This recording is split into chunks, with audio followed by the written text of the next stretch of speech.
ओम नमः सिद्धम। ओम सजात्म स्वरूप परम गुरु शुद्ध चैतन्य स्वामी ने नमः। छद्मस्त वाणी में आगे बढ़ते हुए कह रहे हैं, सह समय मुक्ति रमण गमन सिद्ध सिद्धम, अर्थात स्व समय के साथ रहना, स्व समय सहित होना, यही वास्तविक मुक्ति रमण स्वभाव है। अपने स्वरूप में गमन करना ही मुक्ति गमन है। यही सिद्ध सिद्धावस्था है, सिद्धि और सिद्ध की अवस्था। साध्य की सिद्धि, मुक्ति, मुक्ति गमन, मुक्ति रमण, जिस भी अपेक्षा से कहें, एकमात्र स्व समय के साथ स्व समय सहित अपने स्वरूप में गमन करना, यही एकमात्र उपाय है। अब ये बताकर क्या कहना चाहते हैं कि हे जीव, ये पढ़ना नहीं है, अपने स्वभाव में गमन कर, रमण कर। अब करना है, ये पढ़ने से नहीं होगा, करने से होगा। पढ़ना वस्तु अलग है और करना वस्तु अलग है। शास्त्रों के माध्यम से क्या करना, वह मात्र उपदेश मिलता है और हम उन शब्दों में अटक जाते हैं। तो कहते सवीर्य उत्पन्न अनमोद वीर्य, आत्मा के अनंत वीर्य गुण का अनुमोदन और स्वानुभव, यही अपने अनंत वीर्य स्वभाव को प्रकट करता है। क्या करता है बता रहे हैं आगे। गमन करना है तो क्या करना कि अपने अनंत वीर्य रूपी गुण का अनुमोदन अर्थात स्वानुभव, वीर्य गुण की पर्याय पुरुषार्थ। तो पुरुषार्थ करो, यह बतला रहे हैं इस सूत्र के माध्यम से।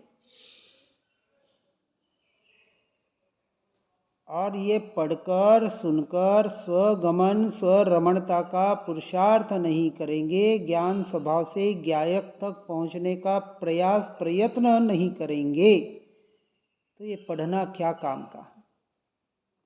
विचार करना है। समय दृष्टि दीप्ति शब्द आकीर्ण,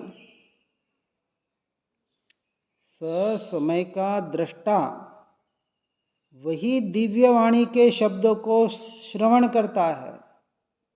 सूत्र एक एक कितना उत्कृष्ट दिया है। ये हम जो दिव्य वाणी, जिनवाणी या यूं कहें छद्मस्त वाणी जो श्रवण कर रहे हैं, सुन रहे हैं, इसका वास्तविक अधिकारी कौन है? तो कहा यहाँ कि स्व समय का दृष्टा, जो अपने स्व समय को, अपने स्वभाव को, अपनी आत्मा को, अपने ध्रुव तत्व को देख रहा है, उसका दृष्टा बन रहा है, उसने ही ये वाणी पढ़ी और सुनी, नहीं तो तोता रटन शब्दों का। फिर कहा हिय हुआ अवकाश सर्वांग, ज़्यादा विस्तार की जरूरत नहीं है। उन शब्दों का, वाक्यों का सिर्फ अर्थ पढ़ रहे हैं हम, और अर्थ ही काफ़ी है हमें अपने जीवन को अपने आत्मामय परिणमित करने के लिए। ये सारे उपदेश है कि ऐसा करो, ऐसा पुरुषार्थ करो अपनी आत्मा में लीन होने का।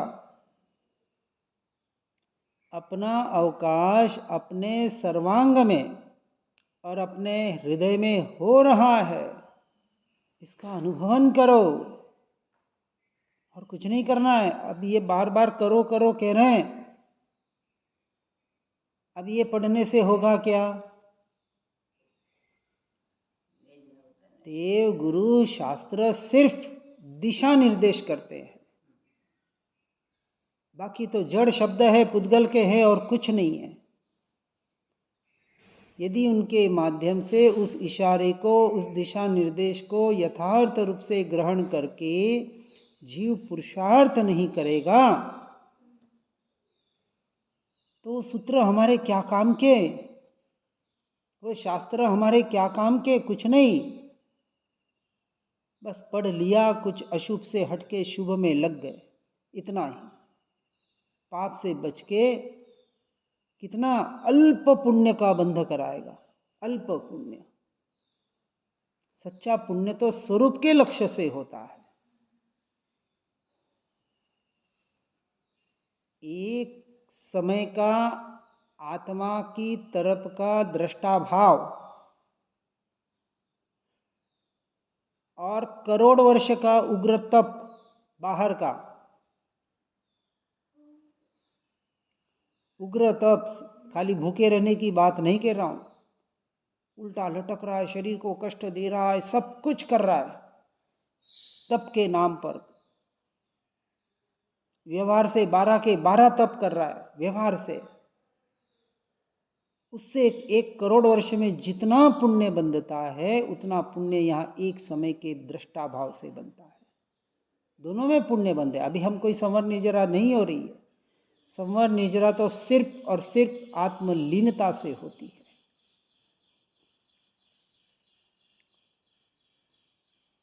अर्क उत्पन्न वीर्य अन्मोय सह समय सिद्धि सिद्धम ध्रुवम। यह अर्क उत्पन्न हो, वीर्यानुभूति संयुक्त हो, शब्द ब्रह्म समय की सिद्धि संपन्न हो,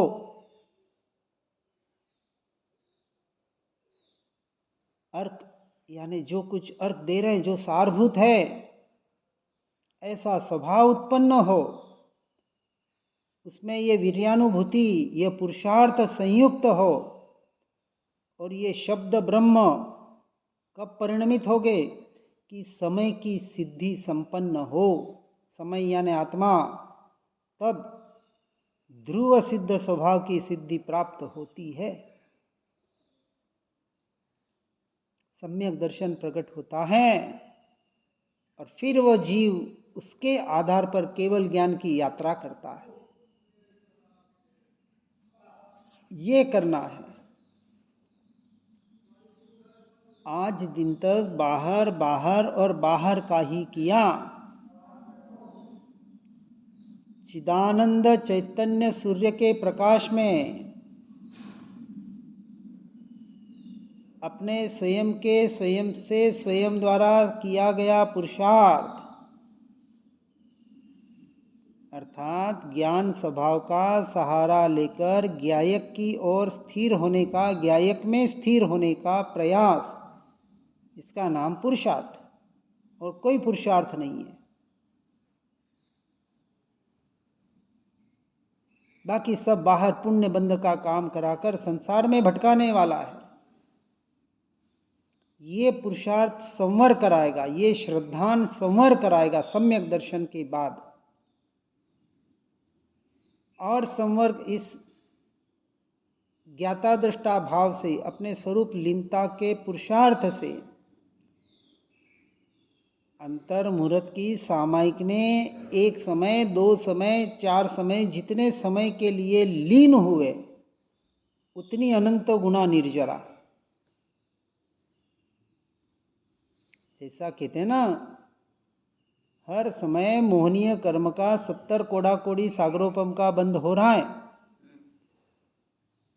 तो उसमें दर्शन मोह गया तो समझ लो 60-70% गया। खाली चारित्र मोह, पूंछ रह गई, हाथी गया पूंछ रह गया। तो काम जिस दर्शन मोह पे करना था, जो अनादि काल से नहीं किया, चारित्र मोह का अभ्यास किया, पर वो चारित्र मोह, बाहर का व्यवहार, मुनि दीक्षा, शरीर को कष्ट दिए, पंच महाव्रत, अणुव्रत, महाव्रत, सब कुछ पाला, लेकिन आत्मलीनता करके आत्मस्थिरता का सच्चा पुरुषार्थ नहीं हुआ। वही रह गया और इसी का तो उपदेश दे रहे हैं, और कोई उपदेश नहीं है। इसलिए जो चैतन्य सूर्य अपने भीतर ही प्रकाशमान है, ऐसे चैतन्य प्रकाश की दृष्टि करना। और ये जो पढ़ रहे हैं शब्द, ये शब्द तो जड़ है, पुद्गल है। ये शब्द जब यहाँ अपने भीतर परिणमित होते हैं तब वह शब्द ब्रह्म कहा जाता है, क्योंकि ब्रह्म आत्मा को भी कहते हैं। ब्रह्म स्वरूप, ब्रह्म यानी विष्णु, ब्रह्मा विष्णु महेश वाला ब्रह्म नहीं, ध्रुव तत्व। ऐसे स्वयं के ब्रह्म स्वरूप का जिसने आश्रय किया, वही जीव वास्तविक इस छद्मस्त वाणी का अधिकारी है, क्योंकि वाणी तो छद्मस्तों की है और जड़ की, पुद्गल की। घूम फिर के सब बात तो एक ही आएगी, तो क्यों घूमे फिरे? ये तो घुमा फिरा कर इसलिए कहना पड़ रहा है, बार बार इसलिए कहना पड़ रहा है कि एक बार कह के जीव मान नहीं रहा है। एक बार में मान जाए, जैसे कहा खाना खा लो, उसने खाना खा लिया, तो कहाँ बार बार कहने की जरूरत है? अब उसको खा खा खा कह रहे हो, खा ही नहीं रहा। अब कहने वाला कब तक कहेगा? फिर वो भी मौन धारण करता है, तेरी इच्छा तो खा, नहीं तो तू जाने, तेरा काम जाने। इसलिए मुनि राजों का कथन छूट जाता है, लेखनी में लिख देते हैं। मानना है तो मानना, नहीं तो हम हमारा दिमाग क्यों खराब करें? हम हमारे वाणी को, शब्दों को, हमारे वचनों को, हमारे कंठ को, हमारी इस एनर्जी को क्यों वेस्ट करें? तो उन्होंने लिख के छोड़ दिया, ऐसा ऐसा हमें हुआ, ऐसा ऐसा आभास हुआ, ऐसा ऐसा अनुभव हुआ, और ऐसा ये मार्ग है। अब हम क्या कर रहे हैं? बड़ी भूल कर रहे हैं। मार्ग हमें शास्त्रों के माध्यम से, शब्दों के माध्यम से मिल गया, पर उन शब्दों को शब्द ब्रह्म रूप परिणमित नहीं कर रहे हैं, शब्दों में ही अटक रहे हैं। उन शब्दों को मंत्र बना दिए और उसके रटन कर रहे हैं।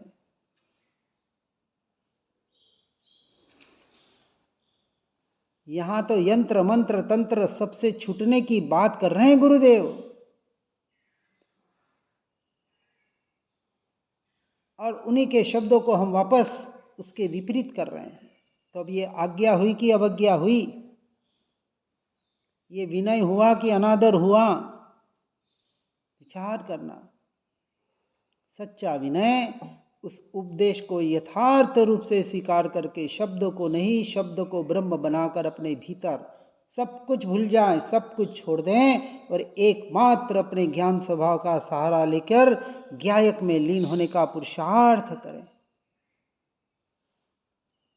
ये काम प्रतिमाओं में होता है, क्योंकि एक बार टंकोत्कीर्ण निर्णय हो गया, मैं आत्मा, शुद्धात्मा, परमात्मा ही हूँ, अर्थात अन्य में कुछ भी नहीं हूँ, मेरा कुछ भी नहीं है, एक अणु मात्र भी इस संसार में मैं और मेरा नहीं, एक जीव भी मेरा नहीं। हर जीव अपनी अपनी योग्यता से, अपने अपने कर्मों के उदय से परिणमित हो रहा है, व्यवहार की अपेक्षा से।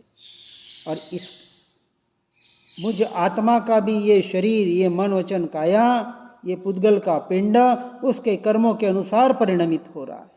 ये श्रद्धान पक्का हुआ, अर्थात वहां से दृष्टि हटी और शुद्धात्मा में घटी, तो समझना कि हमने शास्त्रों को, इन छद्मस्त वाणी को यथार्थ रूप से समझा है।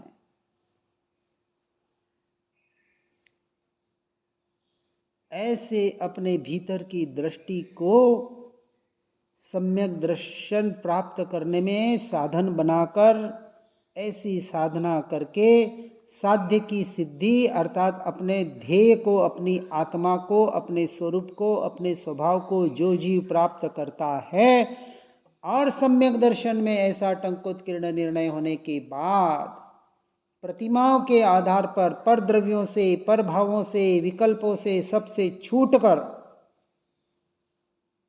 11वीं प्रतिमा में मुनि के पहले का अभ्यास क्या 24 घंटे, तीसरी प्रतिमा में अंतर्मुहूर्त 3 समय की सामायिक में आत्मलीनता का प्रयास कर रहा था, चौथे प्रतिमा में 48 घंटे के लिए एकांत मौन रख के आत्मलीनता का प्रयास कर रहा था। अब आगे की प्रतिमाओं में जैसे जैसे बाहर के सारे विकल्प घटे, बाहर के परिणाम घटे, बाहर के परिग्रह आदि सारे आरंभ समारंभ सब कुछ घटे, अंत में अनुमति देने का भी विचार विकल्प खत्म, कोई पूछने आना नहीं, जो करना है जिसको चाहे धार्मिक क्रिया भी क्यों न हो, कहाँ मंदिर बनाऊं, कैसे बनाऊं, कहाँ स्थापना करूं, ये भी अनुमति नहीं, क्योंकि ये भी विकल्प जाल को खड़े करने वाले हैं। और यहाँ तो वो दशा आती है 10वीं प्रतिमा में कि अशुभ की अनुमति तो कब की छूट गई, लेकिन शुभ क्रियाओं की अनुमति भी नहीं, क्योंकि मैं वहाँ के भी विकल्प में क्यों जाऊं, यहाँ जाऊं, इसकी स्थापना करूं, ये करूं, वो करूं, तो आने जाने के विकल्प, वहाँ के विकल्प, सारे विकल्पों से छुटकर फिर वो 11वीं प्रतिमा में एकमात्र जो मुनि महाराज कर रहे हैं उसका अभ्यास करता है। ये 11वीं प्रतिमा, वहाँ उद्दिष्ट त्याग प्रतिमा 11वीं, यानी अपने निमित्त से सिर्फ भोजन नहीं, स्वयं के निमित्त से एक अणु मात्र भी स्वीकार करने का वहाँ भाव नहीं। ये 11वीं प्रतिमा तब जाके मुनि दशा पर्याय में प्रकट होती है। एलक शुलक ये तो बाहर की शरीर की अवस्था है कि चलो एकदम नग्न दिगंबर मुनि नहीं बन पा रहा है तो 2 वस्त्र रख दिए, फिर 1 वस्त्र उतार दिया, अभ्यास की अपेक्षा से। पहले के जितने भी वीर पुरुष, सारे क्षत्रिय, हमारे तीर्थंकर कौन, कितने तीर्थंकर जैन, ये जैन शब्द भी आया कहाँ से, कोई जैन धर्म की स्थापना किसी तीर्थंकर ने नहीं की, जीन शब्द से जैन शब्द बना। जीन अर्थात जीतने वाले, किसको, कर्मों को, व्यवहार की अपेक्षा से, और अपने स्वभाव को जीतने वाले, निश्चय की अपेक्षा से। शत्रुओं को हरा दिया और स्वयं को जीत लिया, क्योंकि स्वयं हार रहा था पर के परिणामों में, पर के लक्ष्य से।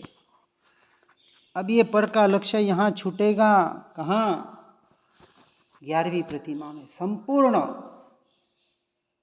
और एकमात्र, क्योंकि अभी मुनि दीक्षा आई नहीं है, ये प्रतिमा, और पूर्व में ऐसे प्रतिमा लेने का विचार भी नहीं आता था, क्योंकि इतनी वीरता थी, इतनी दृढ़ता थी उन क्षत्रियों में, उन राजाओं में, कि सीधा बात समझ में आ गई कि करने जैसा तो यही है और इतना ही है।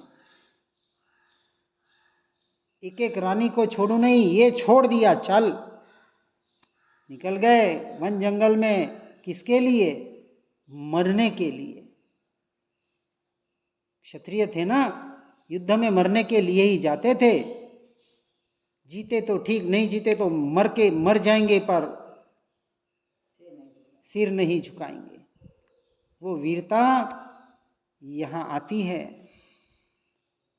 जैसे ही कोई मुनि, कोई मुनिराज, किन्हीं का सहारा हुआ, सत्संग हुआ, और जैसे परिणाम बदले, सीधे वन जंगल में व्यवहार की अपेक्षा से कहते हैं मरने के लिए कि आज भी मरण आ जाए, वन जंगल में जाऊं और कोई शेर चीता आके खा जाए तो खा जाए, किसे खाएगा,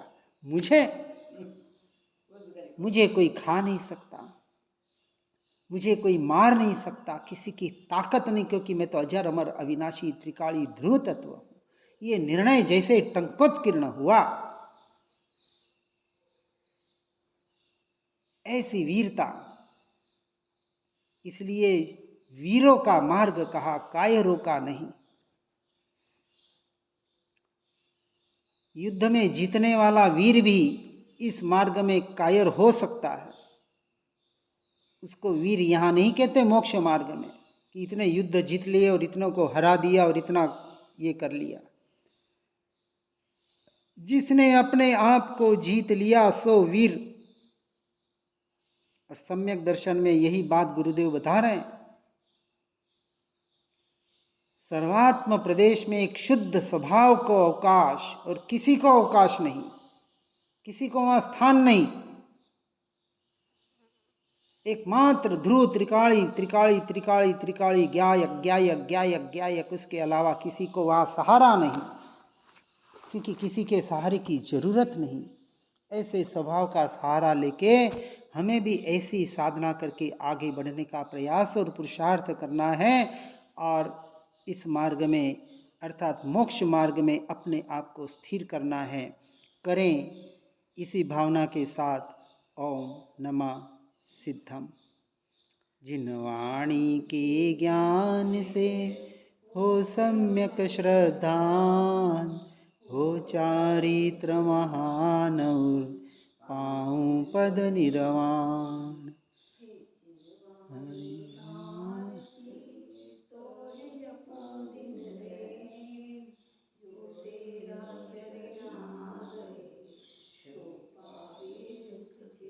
जहाँ वाणी के ज्ञान से सूझे लोकालोक, सो वाणी मस्तक नमो सदा देत हूँ धो।